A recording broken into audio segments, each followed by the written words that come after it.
오늘 우리에게 주시는 하나님의 말씀 보도록 하겠습니다. 누가복음 24장 35절에서 53절까지입니다. 을 말하더라. 이 말을 할 때 예수께서 친히 그들 가운데 서서 이르시되 너희에게 평강이 있을지어다. 그들이 놀라고 무서워하며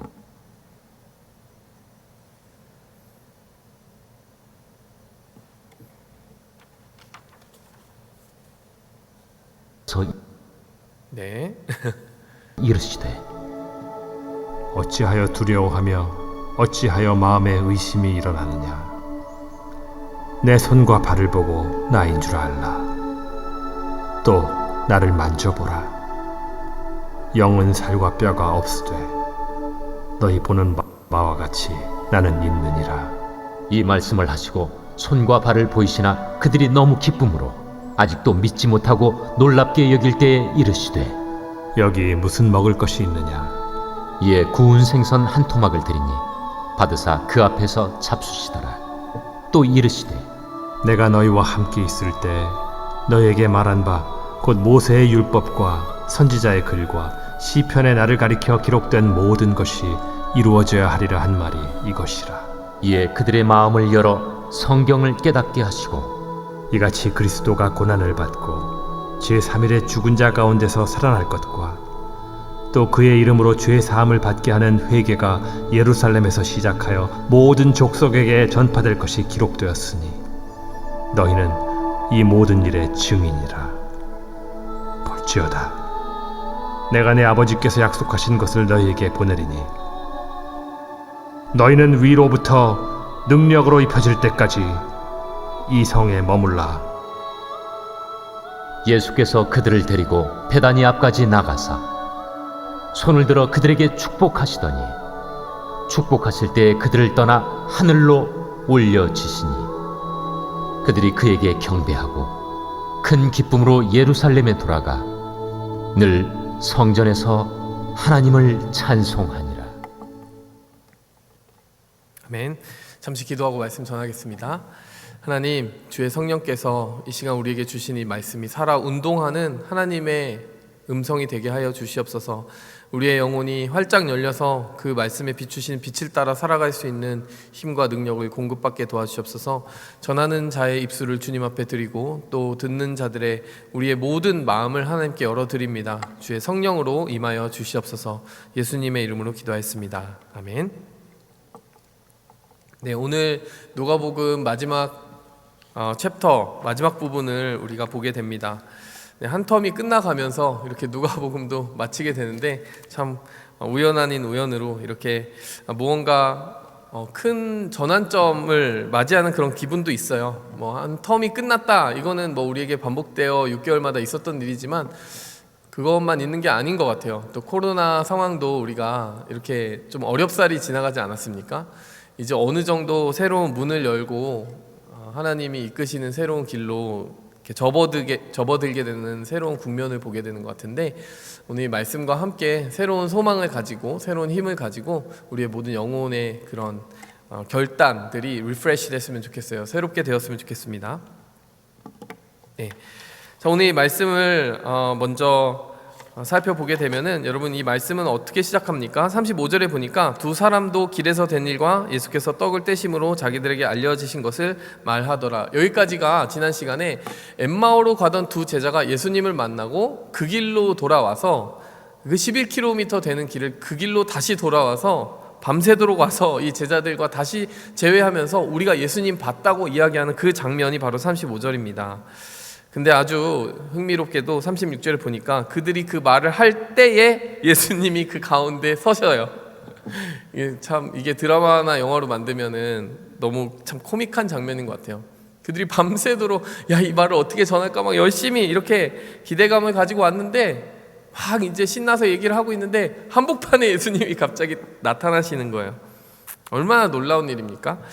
여러분 이 누가복음 24장의 분위기를 보면은 여러분 그간의 그 십자가에서 있었던 그 무겁고 정말 슬픔이 가득한 분위기가 한순간에 사라지지 않습니까? 여러분, 하나님의 회복의 능력은 이런 것입니다. 정말 그간의 고통과 수고와 슬픔과 눈물이 언제 있었나 싶을 정도로 한순간에 씻어주시는 그런 은혜가 있어요. 여러분, 믿는 자의 삶 가운데는 그런 소망이 있는 줄 믿습니다. 여러분, 복음을 믿고 하나님의 제자가 되어 살아간다는 것은요, 언제 올지 모르는 하나님의 구원을 그냥 오매불만 기다리면서 오늘을 그냥 겨우겨우 견뎌내는 그런 삶이 아닌 줄 믿습니다. 우리는요, 이 십자가의 모든 그 상처를 한순간에 씻어버리신 예수 그리스도의 부활의 능력을 믿고 살아가는 것입니다. 여러분의 삶에 아무리 짙게 드리운 어둠이 있다 할지라도요, 여러분 이 부활의 능력을 다시금 말씀 속에서 붙잡으시기 바라요. 여러분, 오늘 하루 하나님이 지금 당장에 행하시는 그 놀라운 일들이 언제든 일어날 수 있음을 늘 믿고 의지하며 살아가는 것이 우리의 믿는 그 삶이 되어야 될 줄 믿습니다. 오늘 이 말씀을 통해서요, 여러분, 우리가 예수님께서 우리에게 남겨주고 가신 것들이 무엇인지 한번 살펴보도록 하겠습니다. 우리의 현재를 만져주시고 또 우리의 과거를 돌아보게 하시고 우리를 미래로 파송하시는 예수님의 모습들을 보게 될 것입니다. 자, 오늘 이 본문 말씀을 통해서 첫 번째로 예수님이 우리에게 남겨주신 것 무엇입니까? 우리의 현재를 부활의 능력으로 채워주시는 것, 그것이 예수님이 첫 번째로 하신 일이에요. 두 번째로요, 예수님이 두 번째로 하신 일은 우리에게 하나님이 지금까지 해오셨던 그 과거의 모든 역사들을 말씀 안에서 보게 하십니다. 우리의 과거가 그냥 우리의 과거로만 끝나는 것이 아니라 하나님이 그동안 해오신 그 모든 구속사의 한복판에 있었음을 말씀을 통해 알게 하시는 거예요. 세 번째는요, 하나님께서 우리를 미래를 향해서 파송하십니다. 하나님이 이루시는 새로운 일들, 아직도 남아있는 그 일들을 감당케 하시려고 성령으로 기름 부으셔서 우리를 세상 가운데 파송하십니다. 그래서 우리의 현재가 부활의 능력으로 가득 차게 되고 우리의 과거를 바라보는 눈이 말씀으로 새롭게 리프레시 되고, 세 번째로 우리가 미래를 향해 나아가는 그 발걸음이 정말 하나님이 주신 소망과 성령의 기름 부음으로 가득 차게 해주시는 것, 그래서 우리의 현재와 과거와 미래가 완전히 새롭게 되는 것, 우리가 새로운 피조물이 되는 것, 그것이 예수님이 우리에게 이루시고자 했던 최종적인 비전이었던 거예요. 여러분의 과거와 현재 미래는 하나님께 완전히 붙들려 있습니다. 우리의 어느 것 하나도 그림자 가운데 두지 않으시고 하나님의 완전한 빛으로 채우시는 은혜가 있다는 것이에요. 첫 번째로 현재를 채워주시는 그 은혜, 부활의 능력으로 채워주시는 그 은혜가 어떠했는지 살펴보도록 하겠습니다. 여러분, 예수님께서요, 36절에 그 엠마오로 갔던 두 제자가 돌아와서 막 신나게 보고를 하고 있는데 37절에 보니까요, 바로 그 36절에 바로 그 한복판에 나타나시고 37절에 보니까요, 그들의 반응이 이렇습니다. 그들이 놀라고 무서워하여 그 보는 것을 영으로 생각하는지라. 여러분, 왜 그랬을까요? 분명히 엠마오로 갔던 그 제자들도 예수님을 봤고요. 근데 나머지 11 제자들이 그 자리에 있었다고 했잖아요. 근데 왜 그들은 예수님을 보고서 이렇게 예수님이 부활하셨다는 것을 확실히 보고 듣고 와서 보고하고 있는 엠마오의 제자들이 있었는데도 불구하고 여전히 예수님의 살아나신 모습을 보고 영으로 생각을 했을까요? 마가복음 16장 12절에서 13절을 보면요, 여러분, 우리가 지난 시간에도 인용했던 말씀입니다. 그 후에 그들 중 두 사람이 걸어서 시골로 갈 때에 예수께서 다른 모양으로 그들에게 나타나시니, 엠마오의 제자들을 이렇게 묘사하는 마가복음의 평행 본문이죠. 그 다음 절을 보니까 두 사람이 가서 남은 제자들에게 알렸으되 역시 믿지 아니하더라. 여러분, 여기 오늘 읽은 누가복음 본문 말씀에서는 제자들의 리액션은 나타나지 않았는데 마가복음을 통해 함께 보니까요, 엠마오로 갔던 제자들이 열심히 보고하는데 제자들이 긴가민가 하고 있었다라는 거예요. 아직 믿지 않았다라는 것입니다. 그래서 37절에 보니까 그들의 first reaction, 정말 자기 눈앞에 예수님이 나타났는데도 무슨 영이 나타난 것처럼 생각을 했다라는 거예요. 게다가 문이 열리는 소리도 없이 갑자기 한복판에 시공간을 초월해서 영광의 육체를 가지고 나타나신 예수님을 보니까 이건 도저히 사람의 상식으로는 있을 수 없는 일이 벌어진 거죠. 참고로 여러분, 우리가 부활의 육체를 가지게 되면 여러분, 시공간과 물질의 그 모든 한계를 초월하게 되는 영적인 육체를 가지게 됩니다. 예수님이 이렇게 갑자기 나타나신 거예요. 그들은 믿지 않는 상태였다는 것입니다. 두 번째로 여러분, 그들은 보고도 믿지 않는 상태였어요. 36절, 37절 보니까 진짜 그 예수님이 나타난 것을 봤는데도 믿지 않는 상태였어요. 그 전에 제자들과 엠마오에서의 그 여정 가운데 예수님을 만난 그 사람들의 말을 듣고도 믿지 않았고 예수님이 그 눈앞에 나타난 것을 보고도 믿지 않았습니다. 근데 여러분, 예수님이 그들을 어떻게 믿음 가운데로 이끄셨을까요? 오늘 본문 말씀 39절에서 40절 보도록 하겠습니다. 39절 보니까요, 내 손과 발을 보고 나인 줄 알아라. 나를 만져보라. 영은 살과 뼈가 없지만 너희가 보는 것과 같이 나는 있지 않느냐. 그리고 40절에 이 말씀을 하시고 손과 발을 보여주십니다. 여러분, 손과 발을 왜 보여주셨을까요? 여러분, 많은 부분이 있어요. 얼굴도 보여주실 수 있고 몸의 많은 부분들을 보여줄 수 있는데 왜 손과 발을 보여주셨을까요? 손과 발에 무엇이 있기 때문에? 예수님의 십자가에서 당한 그 못자국이 있기 때문입니다. 그 상처가 있기 때문이에요. 여러분, 예수님이 부활하셨음을 확실하게 드러내는 증거로서 아이러니하게도 예수님이 들이미신 증거는 무엇입니까? 예수님이 죽으셨었다라고 하는 것을, 그 상처와 흔적을 보여주심으로써 지금 살아있는 예수님의 부활이 그때 죽었던 예수님이 살아난 것임을 증명해 보여주신 거예요. 쉽게 말해서 예수님이 살아나신 것을 보여주시는 데에는 예수님의 십자가의 흔적이 사용되었다라는 것입니다. 그래도 안 믿어요. 그래도 잘 믿어지지 않아요. 자, 그러니까 어떻게 합니까? 예수님이 41절에 보시기 바랍니다. 놀랍게 그들이 너무 기뻐서 아직 믿지 못할 때, 너무 기쁘면 여러분, 내가 꿈꾸던 그 일이 이게 실상인가 싶어가지고 안 믿어지는 때가 있잖아요. 그렇게 못 믿고 있을 때, 놀랍게 여길 때, 여기 무슨 먹을 것이 있니? 이렇게 물어봐요. 예수님이 뭐 배가 고프신 걸까요? 42절에 보니까 구운 생선 한 토막을 드리니 받으사 그 앞에서 잡수시더라. 왜 드셨겠습니까? 야, 나는 그 귀신이 아니야. 영이 아니야. 지금 몸이 있어. 난 먹을 수 있어. 보여주시는 거죠. 예수님이 막, 나 구운 생선, 내가 부활하면 제일 먼저 먹고 싶었던 거 구운 생선이다. 내가 구운 생선이 제일 먹고 싶었다. 이런 게 아니라 그들에게 내가 살아있는 육체를 가지고 너희 앞에 다시 섰다라는 것을 확실히 보여주시기 위해서 굳이 좀 먹을 거 가져와봐. 내가 먹는 거 보여줄게. 최초의 먹방을 이렇게 찍어 보여주시는 것이죠. 일부러 받아 드시는 것입니다. 여러분, 이 장면을 보면 너무나 좀 행복하고 굉장히 기묘한 기분이 들지 않습니까? 그 전에 울며불며 슬퍼했던 제자들이 이제 이게 도저히 믿기지 않을 정도로 기뻐하는 상태가 되었다라는 것이에요. 여러분, 깊이 좀 묵상해 봤으면 좋겠습니다. 여러분은 그 장면 가운데 있을 때 어떤 부분에 가장 여러분의 시선이 고정되실 것 같아요? 예수님이 보여주신 바로 그 손과 발의 상처 아니겠습니까? 나중에 도마에게는요, 옆구리의 상처도 보여주셨다라고 말씀은 다른 본문에서 이야기하고 있습니다. 근데 여기서 우리가 한번 질문을 해봤으면 좋겠어요. 예수님은 죽음을 이기고 부활할 만한 권능을 입고 다시 제자들에게 나타나셨습니다. 분명히 그 많은 처참한 상처와 그리고 채찍질 당한 그 모든 몸의 흔적들은 다 사라졌을 거예요. 그렇지 않습니까? 죽은 사람이 살아날 수 있는 권능은 그 모든 상처를 치유하고도 남는 힘임에 당연히 분명한 거 아니에요? 그러면 여러분이 생각할 때 이 손가락의 상처와 발목에 난 그 구멍들, 못자국들, 못으로 처참하게 뚫린 그 흔적들을 하나님은 다 메우실 수 있었을까요? 없었을까요?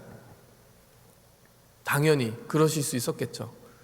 그런데 그 온전한 부활의 육체를 가지고 나타나신 예수님의 몸에 왜 유독 그 손과 발의 상처와 옆구리에 창 찔린 그 자국들은 그대로 남겨두셨을까요? 그건 못하신 게 아니라 안 하신 거예요.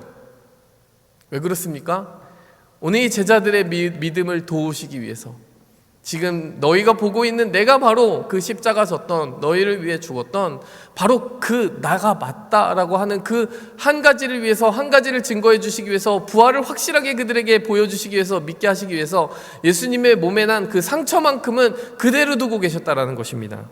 여러분,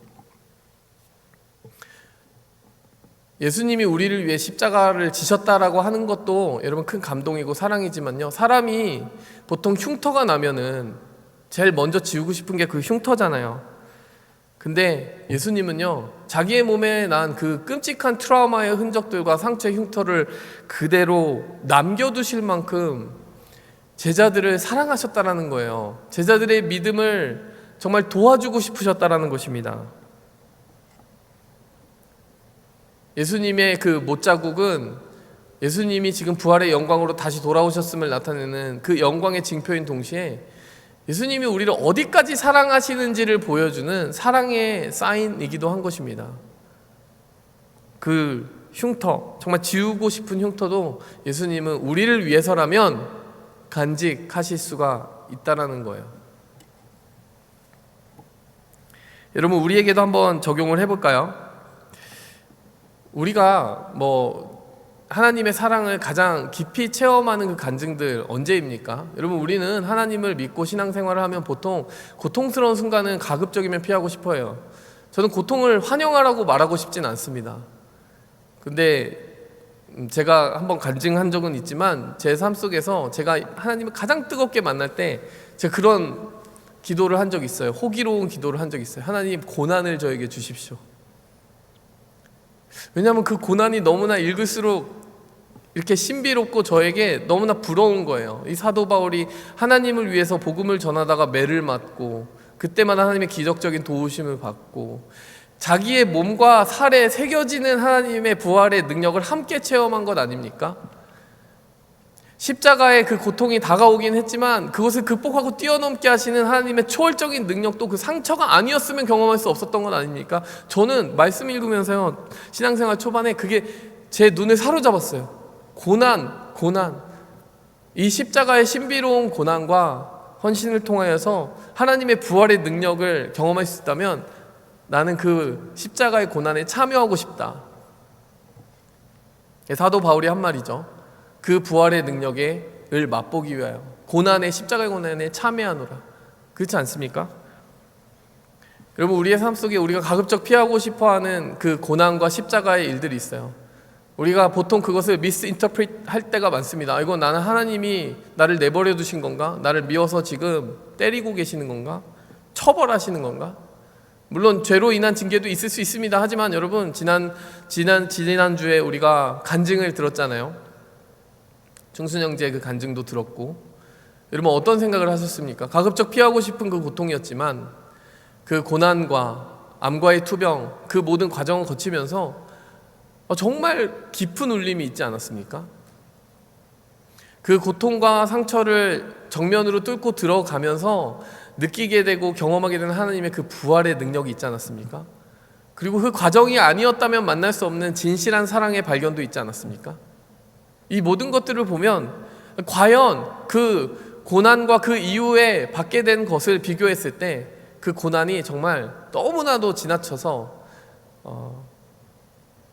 삶을 온통 어둡게 할 만한 그런 고통이었다라고 그냥 결론 지을 수 있겠어요? 그렇지 않잖아요. 그 고통을 다 잊어버리게 할 만큼 놀라운 부활의 능력을 선물해 주시기 위한 잠깐의 과정이었구나라고 하는 것을 보게 되지 않습니까?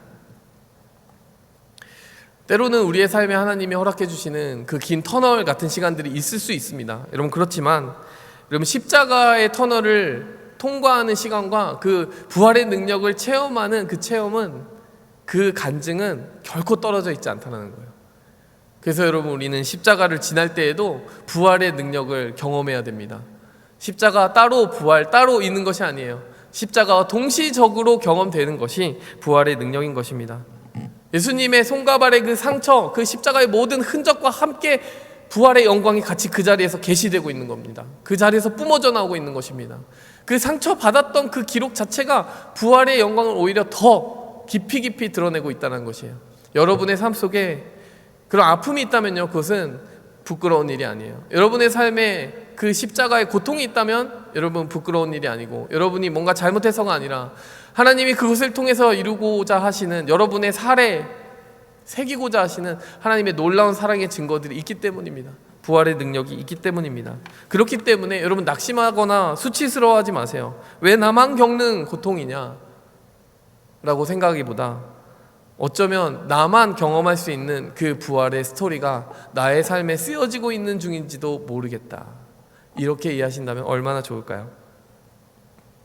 여러분, 우리의 현재가요, 그렇게 하나님의 그 부활의 능력이 생생하게 경험되는 시간이었으면 좋겠어요. 십자가의 고통이 있다 할지라도 부활의 능력이 동시적으로 경험되는 그 현재를 우리에게 선물해 주고 가셨습니다. 그래서 여러분, 하나님께 당당히 요구하세요. 하나님, 저 이 고통 제가 제 능력으로 감당할 수 없습니다. 하나님의 부활의 능력을 주세요. 하나님, 이것이 그냥 단순히 견뎌지는 수준이 아니라 하나님이 살아계심을 증거하는 간증으로 탈바꿈 되게 해주세요.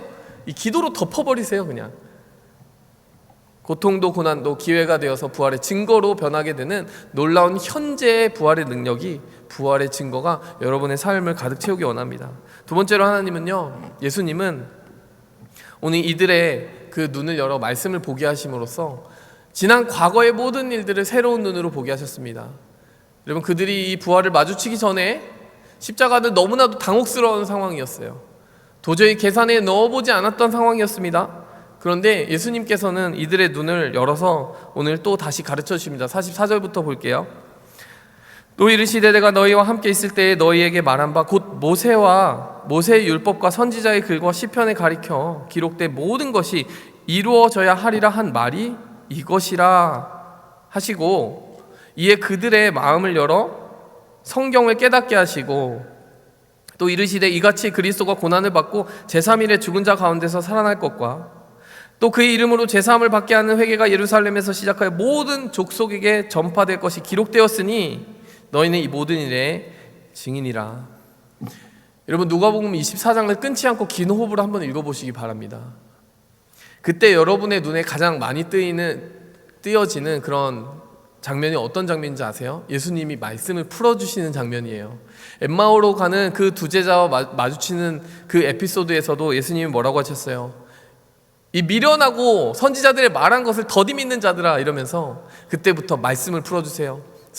그리스도가 먼저 이 고난을 받고 영광에 들어가야 될 것이 아니냐, 하나님의 말씀이 미리 기록해 둔 계획이 그렇지 않느냐, 뭐가 그렇게 당황스럽냐라고 하면서 말씀을 막 풀어주세요. 그때 그들의 마음이 뜨거웠다고 얘기했습니다. 그런데 여러분, 오늘 이 본문 말씀에서 부활하신 예수님을 마주치고도 더디 믿고 또 동일하게 반응했던 그 제자들에게 예수님이 또 보여주시는 것은 손과 발의 못자국, 옆구리의 상처, 그리고 앞에서 식사하시는 장면, 뭐 이것만이 아니었어요. 성경을 딱 펴십니다. 뭐 그때는 스크롤이었으니까. 예수님이 성경을 보여주시면서 자, 이제 봐라. 너희의 마음의 눈을 열고 봐라. 하나님이 계획하신 대로 이루어진 그 모든 일이 보이지 않느냐라고 하면서 말씀을 다시 열어 보여주셨다는 것입니다. 여러분, 지난 시간과 반복되는 교훈을 받으셔야 돼요. 누가복음의 가장 그 마지막 챕터에서 예수님 부활하셨다 하고 끝나는 게 아니라요, 그 예수님의 부활이 하나님의 전체 계획 중에 어디에 있었다, 그 말씀을 공부해라, 그 말씀을 이해해라, 그 말씀을 붙들어라, 그 말씀에 뿌리 내려라. 여러분, 말씀에 집요하게 뿌리 내리도록 하는 예수님의 이 모습이 보이십니까? 예수님 성경 공부 가르치다가 마지막에 승천하신 거예요. 그래서 여러분, 말씀은 여러분의 삶의 가장 중심이 되어야 됩니다. 여러분, 셀 모임 그 가운데도 말씀을 왜 계속 되짚는 것이겠어요? 왜 계속 씹는 것이겠습니까? 그 말씀이 그냥 스쳐 지나가지 않게 하기 위해서 여러분의 대화 가운데 삶에 적용하도록 하는 거예요.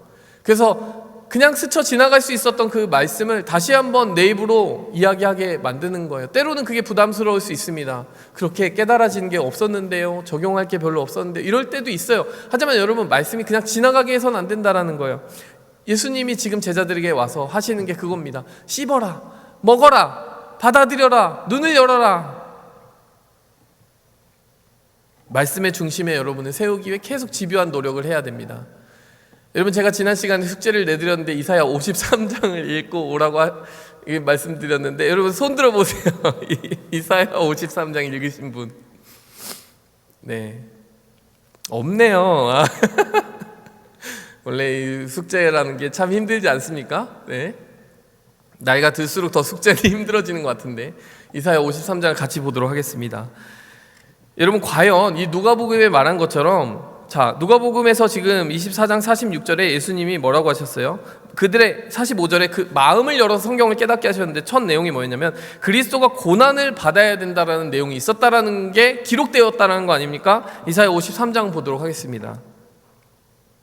이사야는 수백 년 전 인물입니다. 예수님 전 수백 년 전 인물이에요. 53장 1절부터 쭉 다 읽어버릴게요. 자, 우리가 전한 것을 누가 믿었느냐? 여러분의 마음을 여시기 바랍니다. 여러분의 마음을 여세요. 예수님이 지금 마음을 열어서 성경을 깨닫게 하셨다라고 하는데, 우리도 동일한 은혜가 있기 원합니다.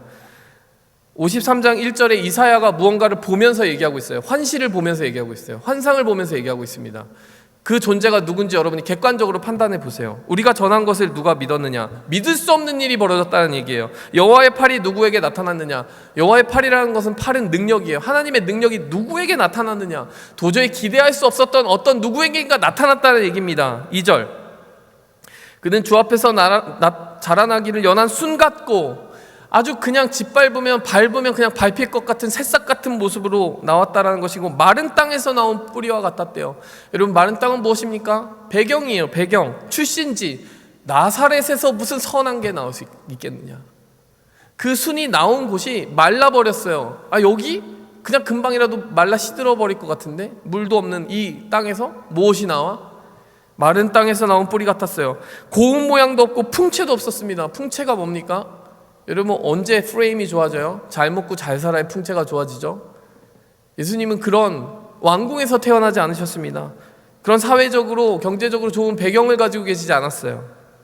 풍채도 없은즉 우리가 보기에 흠모할 만한 아름다운 것이 없도다. 우리가 부러워하고 정말 저 사람 닮고 싶다, 저 사람처럼 되고 싶다, 이런 어떤 세상적인 기준으로 만족할 만한 것이 전혀 없었다라는 것입니다. 이게 이사야가 지금 환상을 통해 보고 있는 충격적인 장면이에요. 하나님의 팔이 어떻게 이런 사람에게 나타날 수 있느냐. 3절, 그는 멸시를 받았대요. 거기서 그치지 않아요. 그냥 보잘것없는 출신지에서 끝나지 않고 멸시를 받았고 사람들에게 버림을 받았대요. 간고를 많이 겪었다. 간절한 고통을 많이 겪었대요. 질고를 아는 자다. 고통이 무엇인지 맛본 사람이래요. 마치 사람들이 그에게서 얼굴을 가리는 것 같이 멸시를 당하였대요. 여러분, 보기 싫은 사람 있으면 얼굴을 이렇게 가리잖아요. 그러니까 막 눈을 가리잖아요. 끔찍한 장면 보면 눈을 가리잖아요. 너무 싫어서 사람들이 보고 싶지 않은 어떤 대상이 되었다는 것입니다. 우리도 그를 귀히 여기지 아니하였다. 여러분, 여기서 말하는 우리는 누구겠습니까? 유대인이죠. 유대인들마저 하나님이 보내신 그를 알아보지 못하고 천하게 대했다는 것이에요. 읽으면 읽을수록 어떤 한 인물이 생각난 거죠. 4절 보시면, 그는 실제로는 우리의 질고를 지고 우리의 슬픔을 당하였다. 실제로 그가 고통받는 그 모든 이유는 우리를 위한 것이었다. 그런데 우리는 생각하기를 그는 징벌을 받아 하나님께 맞으며 고난을 당한다고 이야기하였다. 그 채찍을 맞고 십자가의 고통을 당하는데 우리가 생각할 때, 유대인들의 입장에 생각할 때, 그래, 맞을 놈이 맞고 있네, 죽을 놈이 죽고 있네, 이렇게 생각하고 있었다라는 거예요. 잘못 해석하고 있었다라는 것입니다. 5절 말씀, 그가 찔림은 하지만 우리의 허물 때문이었고 그가 상한 것은 우리의 죄악 때문이었다. 실제로는 그가 우리의 죄 때문에 그 죄의 문제를 해결하기 위해 죽었다라는 것이죠. 그가 징계를 받음으로 우리는 평화를 누리고 그가 채찍에 맞음으로 우리는 나음을 입었다. 여러분, 예수님이 채찍 맞으신 거, 채찍에 맞게 될 것이라는 그 사건까지도 여기 기록되어 있어요. 수백 년 전에 이사야의 입을 통해서. 여러분, 참고로요, 이거 껴 맞추기 위해서 이 말씀을 넣어놨다고 생각하시는 분들 있을 텐데요, 유대인들의 성경책이 그대로 있고요, 유대인들은 예수님 안 믿습니다. 심지어 아주 재밌는 것은 유대인들은 이사야 53장 읽는 것을 금기시해요. 다 이유가 있겠죠. 계속 읽어보겠습니다. 6절, 우리는 다 양 같아서 그릇 행하여 각기 제 길로 갔거늘 여호와께서는 우리 모두의 죄악을 담당시켰다. 우리는 다 죄악의 길로 갔지만 우리의 죄를 담당하셨다. 7절, 곤욕을 당하여 괴로울 때도 그의 입을 열지 아니하였다. 예수님 재판당할 때 예수님이 자기를 변호하거나 살려달라고 하지 않았다는 거예요. 그냥 입을 다물고 계셨어요. 어린 양의 털 깎는 자한테서 잠잠한 것 같이 조용했다. 그냥 끌려가셨다. 순종의 길을 가셨다라는 거죠. 8절, 곤욕과 신문을 당하였다. 여러분, 신문당했다라고 하는 것 너무 구체적인 사건 아닙니까? 재판을 받았다라는 얘기가 여기 들어가 있는 거예요.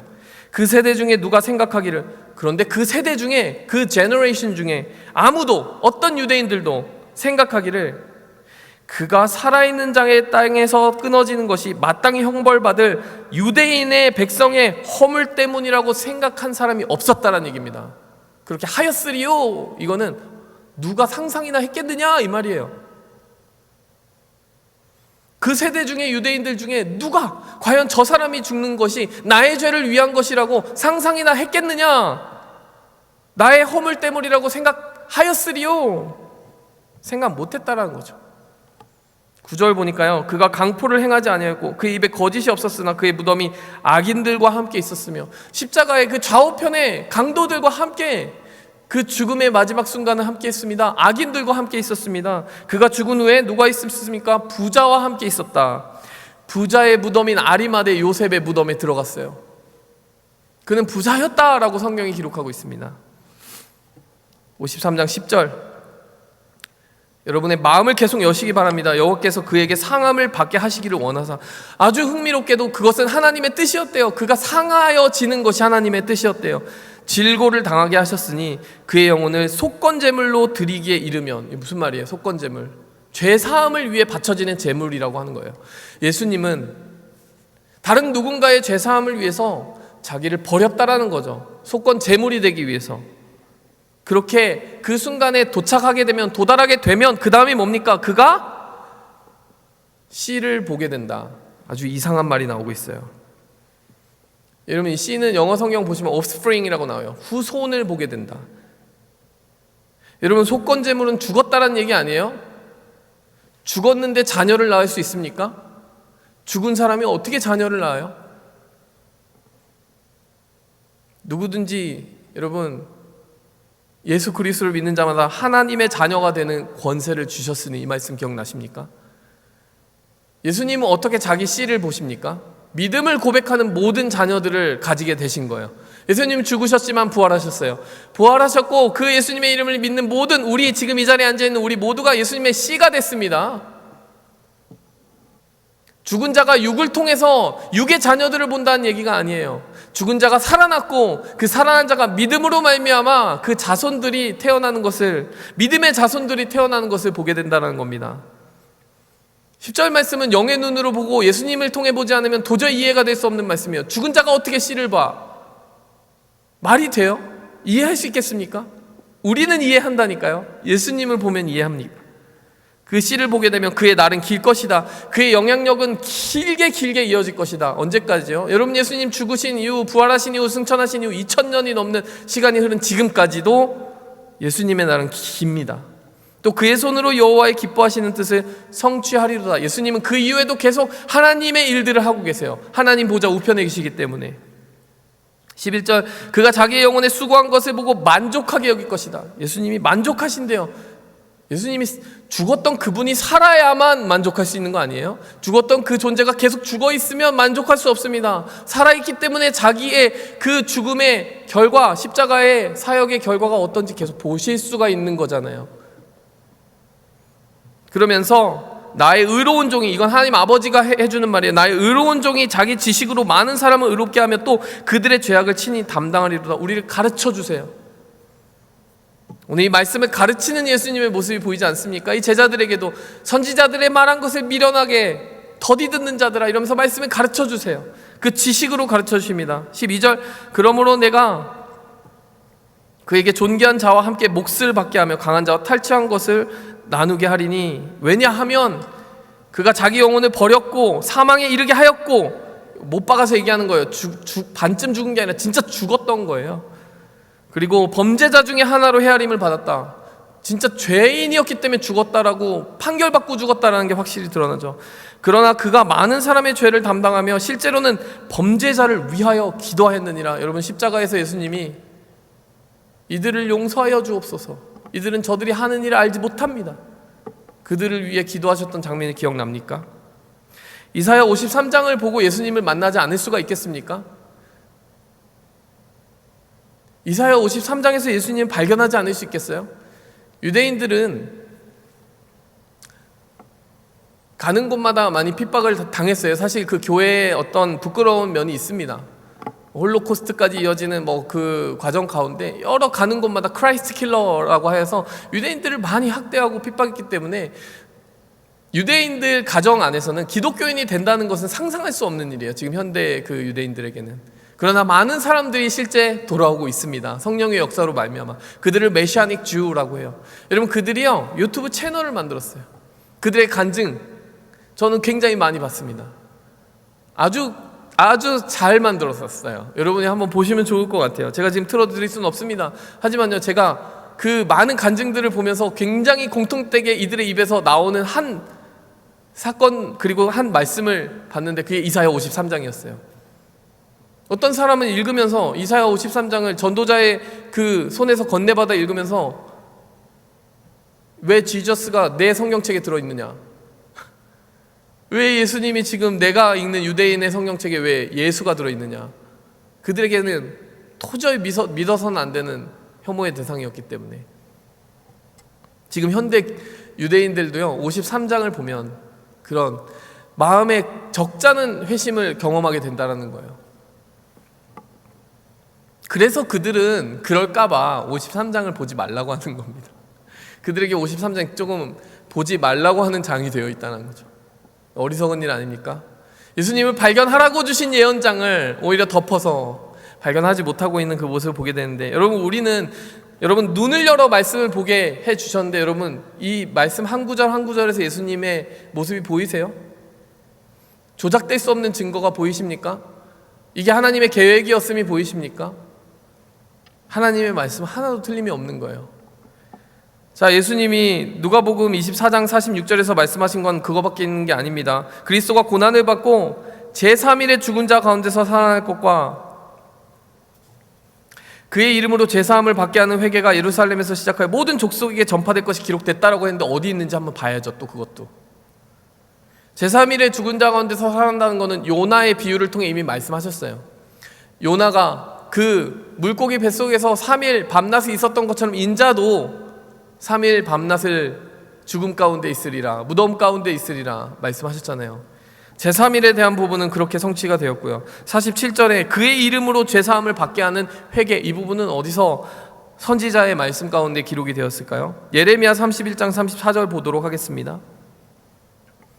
33절부터 보면요, 그러나 그날 후에 어떤 날이 있을 거라는 거예요. 지금 예레미야는요 이스라엘이 포로로 잡혀가는 비참한 순간에 이 예언을 받고 기록하고 있습니다. 그날 후에 내가 이스라엘 집과 맺을 언약은 이러하니 곧 내가 나의 법을 그들의 속에 두며, 그전에는 모세가 돌판에다 새겨서 그들의 몸 바깥에 있는 법을 수여했습니다. 그게 오순절이었어요. 여러분 십계명 받은 날이 오순절인 거 아세요?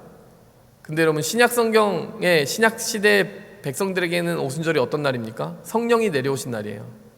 근데 의미상 똑 통하는 게 있다는 거 아십니까? 십계명으로 받은 법이 아니라 성령으로 우리 안에 법이 새겨졌다는 얘기예요. 예레미야 31장 33절은 그걸 예언하고 있는 것입니다. 나의 법을 그들의 속에 둘 날이 있다. 그들의 마음에 기록하게 될 날이 있다. 귀에 못이 박히도록 얘기해도 까먹고 하는 게 아니라 성령님이 우리에게 오시면 하나님의 법들이 생각나요. 하나님의 말씀들이 생각나요. 이해돼요. 받아들여져요. 깨달아져요. 사랑하게 돼요. 그래서 따라가게 돼요. 성령님이 하시는 일들을 경험하게 되는 신약 시대를 지금 예언하고 있습니다. 나는 그들의 하나님이 되고 그들은 내 백성이 될 것이니라. 여호와의 말씀이니라. 34절 보시면 그들이 각기 이웃과 형제를 가리켜 너는 여호와를 알라 하지 아니하리니 이는 작은 자로부터 큰 자까지 다 나를 알기 때문이라. 성령님이 임하시면요 말씀을 다 못 배우는 아주 어린 아이들도 기도할 수 있어요. 막 아이들이 방언하는 거 보셨습니까? 아이들이 믿음 고백하는 거 보셨어요? 성령님이 주신 믿음이죠. 근데 그 마지막 말 9절 보시면 내가 그들의 악행을 사하고 그 죄를 기억하지 아니하리라. 그 성령님이 임하시는 그때, 그 시대가 열릴 때 어떤 일이 일어나냐, 영원히 죄사함을 받게 되는 그런 일들이 길이 열리게 된다는 것이에요. 자, 그럼 예루살렘에서 그 일들이 시작될 것이라는 말씀은 어디 있습니까? 미가서 4장 2절 보십시다. 곧 많은 이방 사람들이 가며 이르기를, 여러분 이방인들이 하나님께 돌아온대요. 그 당시에 상상할 수 없는 일들인데 신약 시대를 보여주고 있습니다. 오라 우리가 여호와 산에 올라가서 야곱의 하나님의 전에 이르자. 그러면서요 맨 마지막 부분 보시기 바라면 이는 율법이 시온에서부터 나올 것이요 여호와의 말씀이 예루살렘에서부터 나올 것임이니라. 많은 이방인들이 하나님께 막 돌아온다는 거예요. 여러분 이스라엘 백성들은 자기들만 택함받은 사람들이라고 착각을 했었지만 하나님의 계획은 이미 선지자의 입술을 통해서 이렇게 넓게 펼쳐져 있었습니다. 이방인들이 올 때가 있어. 근데 그 율법, 새로운 그들을 이끌어 흡인하는 그 말씀은 예루살렘에서부터 시작되는 것이야, 이렇게 얘기하는 거죠. 이사야 2장 3절을 보도록 하겠습니다. 동일하게 얘기합니다. 많은 백성이 이르기를 우리가 여호와의 산에 오르며, 이 이방인들이 막 몰려오는 장면이에요. 많은 peoples, 많은 민족들이 온다는 겁니다. 근데 마지막에 보면 이는 율법이 시온에서부터 나올 것이요 여호와의 말씀이 예루살렘에서부터 나올 것이라. 그가 그의 길을 우리에게 가르치실 것이라 우리가 그 길로 행하리라. 여러분, 죄사함을 받게 하는 회개가 예루살렘에서부터 시작돼서 모든 이방인들에게, 모든 족속에게 전파될 것이 기록되었으니 어디요? 이사야, 미가서, 예레미야서. 여러분, 하나님의 말씀을 왜 공부해야 됩니까? 하나님의 말씀을 왜 알아야 됩니까? 여러분, 말씀은 서로 짝하지 않는 것이 하나도 없어요. 그 말씀을 우리가 볼 때 하나님이 정밀한 계획에 의해서 한치의 오차도 없이 틀림없이 그들을 인도하여 오셨음을 다시 한번 확인하게 되는 것입니다. 근데 그것을 확인하는 것이 우리에게 어떤 의미가 있습니까? 우리도 그 한치의 오차 없는 하나님의 계획 가운데 있음을 믿게 되기 때문이에요. 여러분, 이것은 그들의 일만이 아니라 우리의 일이기도 하기 때문입니다. 여러분, 이 힘없는 제자들이 왜 힘을 얻게 되었습니까? 아, 우리가 말씀의 시대에 살고 있구나. 하나님이 정말 우리라고 한 그 약속의 시대, 부활의 시대, 성령의 시대에 살고 있구나라고 하는 것을 말씀을 통해 확인받자마자 그들은 거리로 뛰쳐나가는 거예요. 하나님이 주신 성령을 받고 뛰쳐나가는 것입니다. 그냥 한낱 어부들이 아닌 것입니다. 말씀의 시대를 성취하는 사명자로 자기를 보기 시작하는 것입니다. 하나님의 능력이 그들을 사로잡는 것입니다. 여러분이 정말 하나님의 사람으로 거듭나기 원하신다면 말씀을 여시기 바랍니다. 그리고 말씀 속에서 여러분의 로케이션을 발견하시기 바라요. 그럼 우리의 로케이션은 어디인가? 마지막 세 번째, 여러분, 사명과 성령으로 기름 부음 받고 파송받은 그 세대가 바로 지금의 세대이고 우리는 그 미래를 향하여 지금 뻗어나가고 있는 것입니다. 48절부터 보시면 너희는 이 모든 일의 증인이라. 어떤 일의 증인입니까? 지금 현재 일어난 일, 그리고 그것이 과거에서부터 미리 수도 없이 예언되었던 일이 성취된 것임을 확인하게 된 너희가 증인이야. 여러분, 말씀 공부해야 되겠죠? 여러분이 증인이 되려면 이 사실들을 다 연결지어 설명할 수 있어야 되겠죠? 여러분, 우리 모두가 증인입니다. 그리고 볼지어다 내가 내 아버지께서 약속하신 것을 너희에게 보내리니, 성령을 보내리니 너희는 위로부터 능력이 입혀질 때까지 이 성에 머물라. 하나님이 성령을 부어주실 것이라고 이야기하십니다. 여러분, 그 능력을 기대하시기 바라요. 제가 지난 시간에 너무 말씀을 강조했는데 그 때문에 체험 위주의 신앙을 하지 마라 이런 약간 그런 말들을 했는데, 여러분 오해하시면 안 됩니다. 믿는 자의 삶에 체험이 없습니까? 있습니다. 근데 우리가 자기중심적인 체험을 추구하지 말자는 얘기예요. 내가 원하는 버전으로 하나님이 체험시켜 주셔야 내가 믿겠습니다, 이런 체험 말고, 하나님이 주신 체험은 어떤 체험입니까? 성령이 임하시는 체험이고 하나님의 말씀이 이루어지는 체험이고 하나님이 약속하신 성령의 은사들을 부어주는 체험입니다. 그런 체험들은 아무리 많이 구해도 하나님 기뻐하시면서 주시는 거예요. 여러분, 약속하신 것을 너희에게 보내주신대요. 여러분, 그렇다면 약속하신 것을 달라고 요구할 수 있는 권한이 우리에게 있습니다. 하나님 약속하신 성령님 부어주세요. 성령의 은사를 부어주세요. 성령을 체험하게 해주세요. 이런 체험은 100번 구해도 좋습니다. 물론 하나님의 말씀과 잘 분별해가면서 그 체험을 구하세요. 그 성에 머물라고 하셨고요. 50절, 51절이 마지막 부분 장면이겠습니다. 예수님이 그들을 데리고 베다니 앞까지, 이제 마지막 작별의 시간입니다. 손을 들어 그들에게 축복하십니다. 우리가 이 부분을 비주얼라이즈 하지 않아요. 자, 보여드리겠습니다. 손을 들어 축복하십니다. 마지막 축도의 시간이에요. 자, 51절, 축복하실 때 그들을 떠나 하늘로 올려지시니, 네, 이겁니다. 네, 전 다시 내려왔지만 예수님 그대로 올라가셨다는 거예요. 이 손을 든 채로 축복하시면서 올라가셨다는 거예요. 이 장면이 상상이 되십니까? 예수님의 마지막 하신 일이 무엇입니까? 라고 누군가 여러분들에게 물어보신다면 여러분 피지컬리 기억하시기 바래요. 네, Put your hands up. 여러분, 이 마지막 부분을 정리하면서 저는 어떤 메시지를 하나님이 주신다고 느꼈냐면요, 이런 부분입니다. 여러분, 이 이야기 들으면서 이야기가 끝났다라고 느껴집니까? Happily ever after, 그냥 끝, 아 행복하더라, 그렇게 들리세요? 이제 이야기가 완전히 완결되었기 때문에 더 이상 우리가 할 것은 없고, 아 구원받았네, 천국만 기다리면서 그냥 편안하게 살다가 신앙생활하고 그냥 주일에 예배 드리고 그러다가 죽으면 천국 가고 이런 겁니까? 아닙니다. 시작이었어요. 예수님이 뭐라고 말씀하셨습니까? 잘 귀담아 들으세요. 성령을 너에게 보낼 것이다. 약속하신 성령님이 임할 것이다. 위로부터 능력을 받아서 입어라. 그 다음에 어떻게 하라는 겁니까? 그 다음에 세상을 향해 나가라. 물론 이 누가복음 자체에는 그 약속하신 것을 기다리라까지만 있지만요, 여러분 퍼즐을 좀 맞춰볼 필요가 있습니다. 축복하실 때에 그들을 떠나 하늘로 올라가셨다라고 하는데 이 마지막 축도를 어떻게 하셨는지 조금 궁금하지 않으십니까? 축도의 글귀와 트랜스크립트가 다른 본문에 있습니다. 28장, 마태복음 28장 그리고 마가복음 16장입니다. 마지막에 하신 말씀이에요. 축도의 말씀입니다. 한번 들어봅시다. 마태복음 28장, 예수께서 나와 말씀하여 이르시되 축도하여 이르시되 하늘과 땅의 모든 권세를 내게 주셨으니, 하늘과 땅의 모든 권세를 너희에게 주셨으니 하면 좀 더 마음 편할 것 같은데 그렇지 않아요. 그 모든 권세는 예수님께 있습니다. 우리가 그 권세와 능력을 누리는 방법은 유일하게 뭐밖에 없습니까? 그 예수님과 동행하는 길밖에 없어요.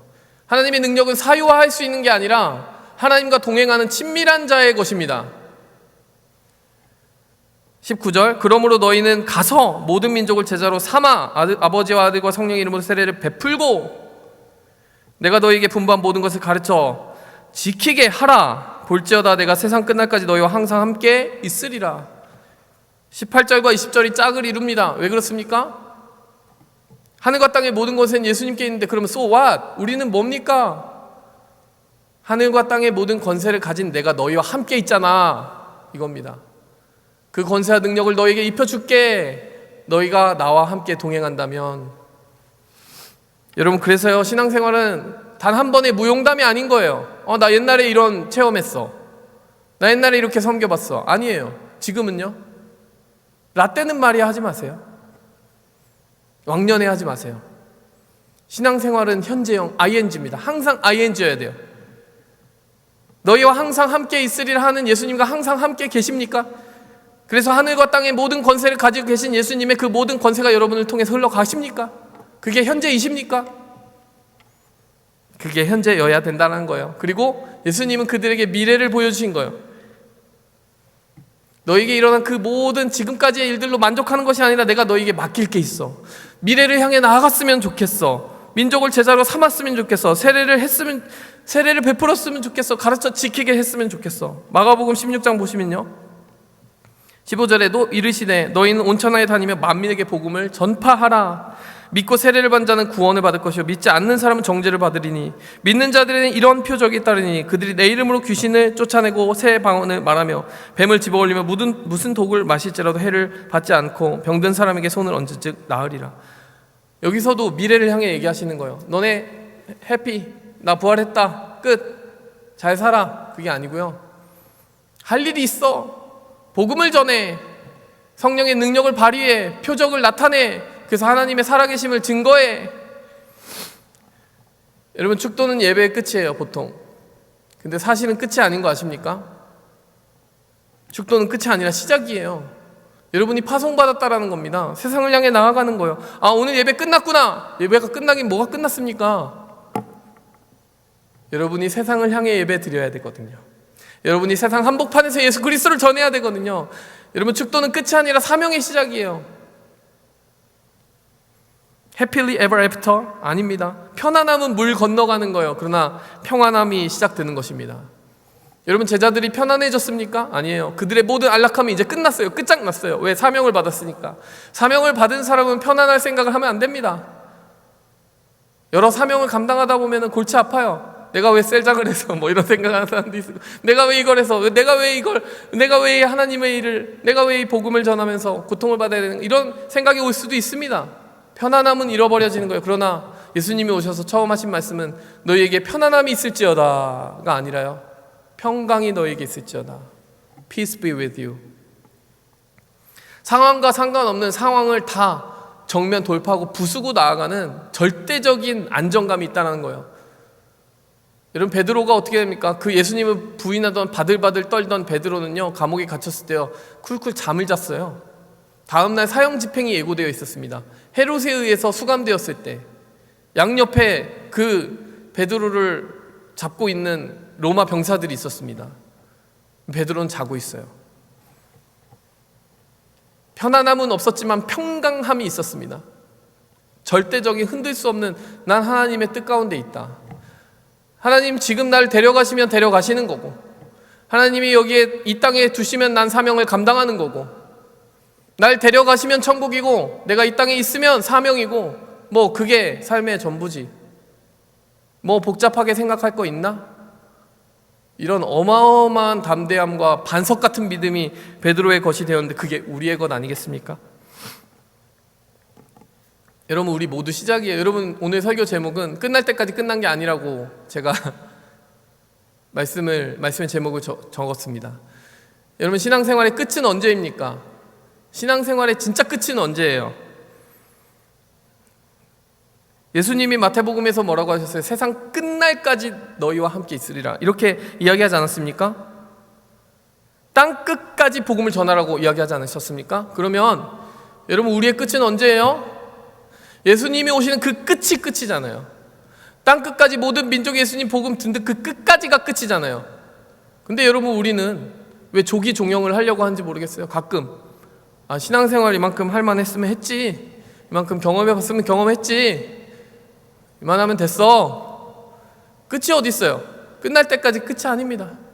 성령님이 나와 함께 하시면 우리의 끝은 예수님이 오시는 그 날까지 extended 되어 있는 거예요. 우리는 그 날까지 가야 되는 겁니다. 여러분, 어려움에 처하면 신앙생활 끝나는 겁니까? 아니에요. 어려움을 극복하고 좋은 미래를 발견하고 다 편안해졌으면 끝인 겁니까? 아닙니다. 그것도 끝이 아니에요. 우리의 끝은 사명이 끝날 때까지 끝난 게 아닙니다. 사명은 언제 끝납니까? 예수님 오실 때까지. 부담스러운 말이지만요, 여러분, 녹슬어서 없어지는 그런 삶을 살기보다 닳아 없어지는 삶을 추구하시기 바랍니다. 우리에게 맡겨주신 에너지와 모든 것을 다 소진하고, 하나님, 뜻없는 죽음, 뜻없는 삶을 살지 않았습니다. 하나님, 맡겨주신 것 잘 감당하다 왔습니다. 이렇게 말씀할 수 있다면 여러분, 얼마나 복된 인생 산 거겠습니까? 편안함이 아니라 평안함입니다. 끝날 때까지 끝난 게 아닙니다. 여러분, 말씀을 정리하도록 하겠습니다. 예수님은 우리의 현재를 생생하게 살아 숨쉬는 부활의 능력으로 채우기 원하십니다. 우리의 과거에 대한 인식을 하나님의 말씀 속에서 그 말씀의 구속사의 한 복판에서 찾게 하기 원하십니다. 말씀을 탐구하시기 바랍니다. 하나님은 마지막으로 우리를 미래를 향해 파송하기 원하십니다. 하나님이 여러분을 통해서 하실 일, 하나님이 여러분을 쓰실 일을 자꾸 익스피레이션을 정해놓지 마세요. 유통기한 끝났어, 이만하면 됐어. 아닙니다. 우리 끝까지 같이 가봅시다. 함께 기도하겠습니다.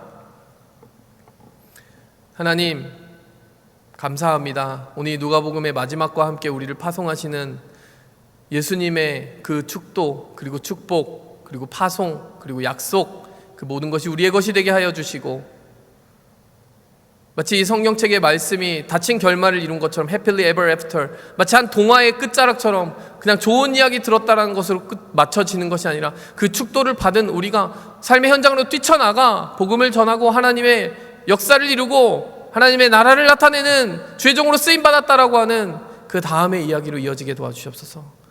그 초대교회의 선배들이 그렇게 했던 것처럼 하나님, 우리도 그렇게 쓰임받게 도와주시옵소서. 예수님의 이름으로 기도했습니다. 아멘. 그럼 이 시간 함께 기도하며 나아가겠습니다. 매듭 짓기라는 말이 있죠. 삶의 중요한 한 고비를 넘기고 나면, 혹은 그 기억을 잘 갈무리해서 정리해야 될 때가 되면 우리는 삶의 매듭을 지어야 됩니다. 정리해야 될 것을 정리하고 앞으로에 대한 각오를 다지는 것이 매듭 짓기입니다. 여러분, 매듭 짓기는 삶이 끝났다라는 것을 의미하는 것이 아니라 다음을 잘 시작하기 위한 시작이에요. 마치 대나무의 마디와도 같습니다. 한 마디가 끝난 것이, 거기까지만 자라라고 마디가 끝난 것이 아니라 그 다음 마디를 이어가기 위해서 다시 바닥을 만드는 작업이에요. 그래서 대나무는 마디에 마디를 이어서 마디에 마디를 이어서 계속 뻗어나가는 것입니다. 여러분, 우리의 삶이 그렇게 대나무와 같았으면 좋겠어요. 매듭을 짓지만 그 다음이 있는 삶을 꿈꾸고 끊임없이 열망했으면 좋겠습니다. 예수님은 지금 매듭을 짓고 계세요. 내가 너희와 함께하고 너희가 나를 따라다니는 이 시절은 매듭을 짓자. 하지만 내가 너희에게 맡기고 가는, 그래서 내 능력이 너희를 통해 역사하는 더 놀라운 일들이 이뤄질 그 날들은 이제 새로 열릴 것이다.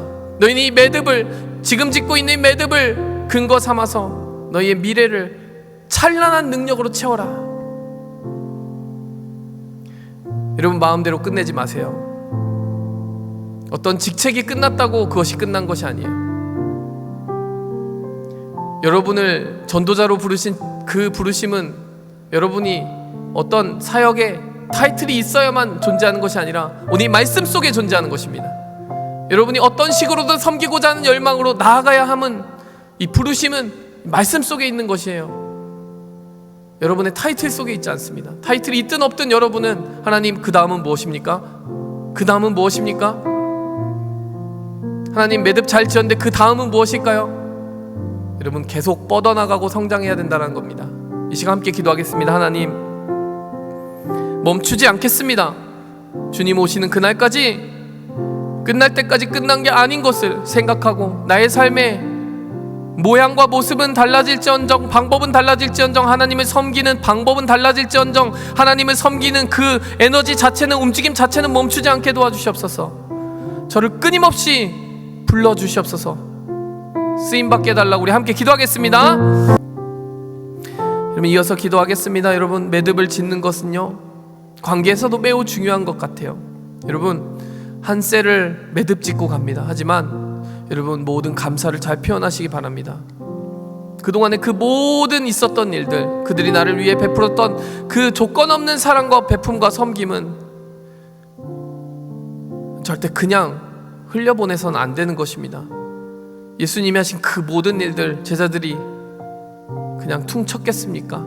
그들의 마음 가운데 그 모든 기쁨으로 감사로 표현하지 않았겠습니까?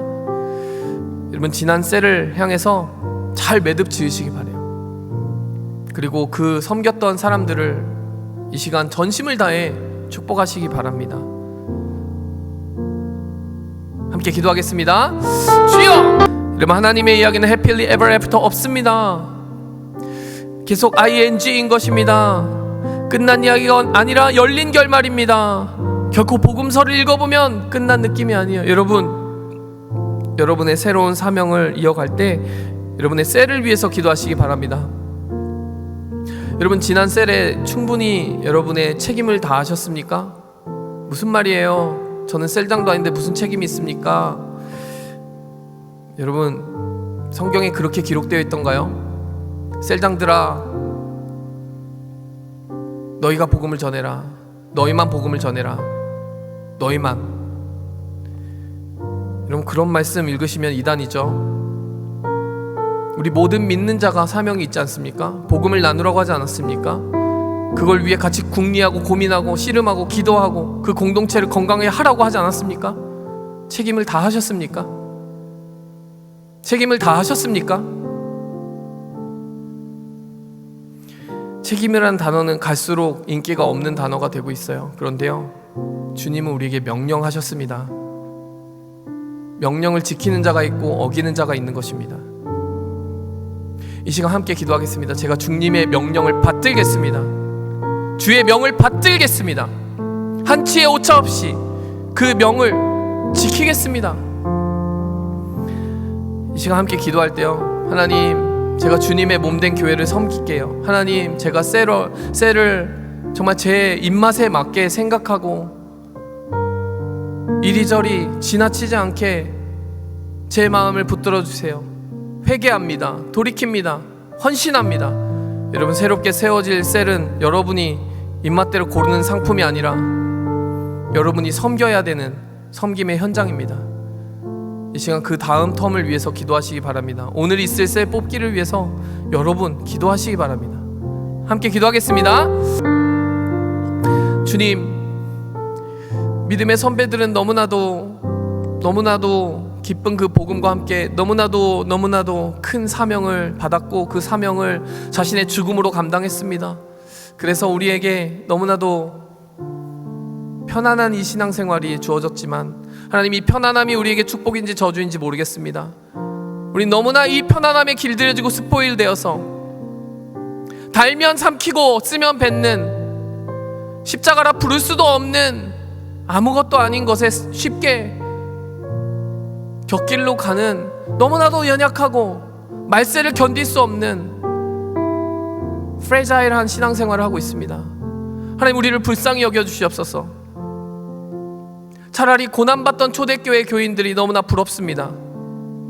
고난을 조금도 견딜 수 없는 우리가 아니라 그들이 부럽습니다.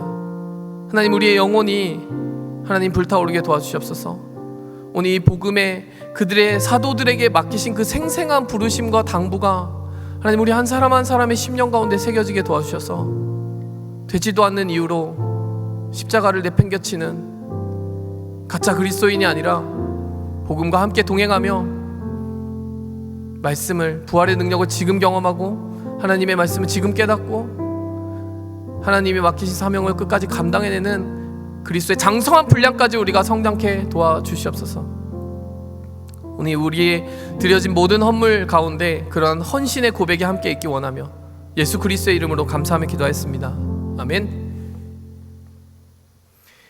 이제는 우리를 위하여 그 못 박힌 손과 발을 보여주신 예수 그리스도의 사랑과 우리를 그 장구하고 끝없이 뻗어나가는 하나님의 구속사의 한복판에 계획대로 예언대로 부르신 하나님 아버지의 치밀한 섭리와 부르심, 그리고 오늘 우리가 감당해야 될 것이 있음을 깨우쳐 주시는 성령님의 감화 감동, 말씀해 주시는 은혜가 오늘 그 말씀에 사로잡혀서 제대로 반응하기 원하는 결단하는 주의 모든 백성들의 삶과 그 사명과 그 삶 가운데 이제로부터 영원토록 함께 계실지어다. 아멘.